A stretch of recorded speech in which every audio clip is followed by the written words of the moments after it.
Let me start with what is, in the context of what's happening right now, relatively good news, and ask you how confident you feel about it. You're projecting, as I understand, 1.7% real growth in GDP for this year. Are you comfortable with that projection? For the year as a whole, yes. We have weaker growth in the first half of the year, somewhat stronger growth in the second half of the year. I would note that that projection is below the most recent blue chip forecast. It's below a somewhat older administration forecast. We will continue to monitor economic conditions and adjust our thinking as warranted, but at this point I would not adjust that. Okay. Let me also go back to where we were at the outset of your testimony and trying to explain that this is a baseline budget projection, and read what you say on the first page, just for reiteration. CBO's baseline budget projections for the next 10 years are not a forecast of future outcomes. They're based on the assumption that current laws and policies will remain the same. The projections themselves stem from long-standing procedures that were until recently made part of the law. In other words, you're saying that you're not trying to predict the future here. You're taking existing situations, assuming they will be carried forward into the future at least 5 years, in some cases 10 years, and showing us the cumulative and aggregate effects of that assumption. That is correct. This baseline is useful for legislative purposes, for evaluating the cost of legislative changes relative to a baseline, but it's not a prediction of the future because policy will change. Let's take the adjustments for the alternative scenario that you refer to in your testimony and lay out in your book. First of all, with respect to tax cuts, if we assume that the tax cuts that were enacted in 01 and 03 are renewed and carried forward after expiring on December 31, 2010, what is the effect on the bottom line of your budget? There is a roughly $2.2 trillion revenue effect from those provisions, and then there's also an interaction with alternative minimum tax. Okay, we'll come back to the interaction then. Now, how about other extenders, not those that were enacted in 01, but tax provisions like the research and development tax credit? If these are extended as they typically are, what is the impact on revenue of extending these tax cut measures? $481 billion over the 10-year window. $481 billion. Now, the AMT, the alternative minimum tax, we've fixed for 2 or 3 years running, and there seems to be a consensus in both parties, amongst us all, that it should not be applied to middle-income taxpayers for whom it was never intended in the first place and comes down on pretty heavily. If we fix it to lock in place its current impact so that it affects 4 to 5% of all tax filers but no more, what's the impact on revenues of fixing the AMT in that fashion? Approximately $650 billion. And then, as I mentioned before, if you did that and also extended the 2001 and 2003 tax legislation, there's an additional $550 billion interaction effect.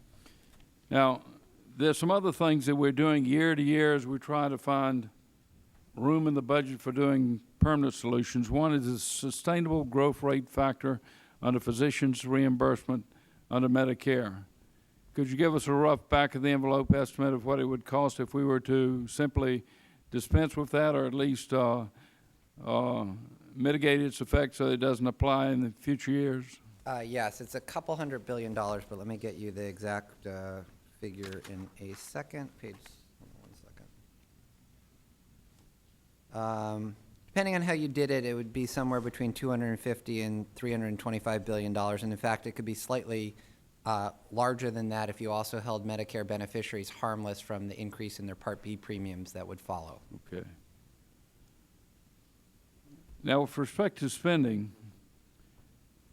and with respect to the spending that we have the most control over, which we call NDD, non-defense discretionary spending, you've assumed, in my opinion, fairly stringent conditions for the growth of this spending over the next 5 to 10 years. You're assuming in your forecast that it will grow with the rate of inflation, but not with the rate of GDP.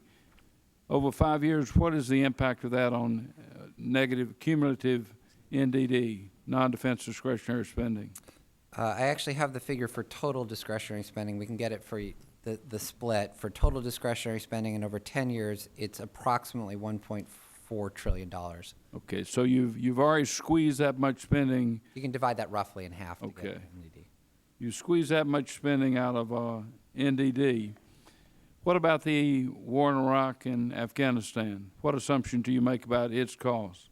The baseline takes whatever's been enacted as of our projections and projects that forward. So we have $88 billion in enacted appropriations for the war on terrorism, and that's spent out and projected forward in the baseline. So the administration requested in a special supplemental $193 billion.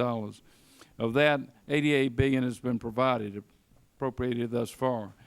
That leaves 105 to go if the administration's full request is appropriated. You're backing both of those out? You're leaving the 88 in for 2008 Correct. and assuming the 105 will be forthcoming? No, sir. If the $105 billion occurs, there would be roughly another $30 billion in outlays. That, in other words, if you provide another roughly $100 billion this year, about $30 billion would be spent this year, with the remainder being spent largely next year. And that was the difference between our baseline deficit of $219 billion. If you provided the extra 105 or roughly $100 billion that the administration has requested, about $30 billion would spend out this year. That would bring the deficit to about $250 billion.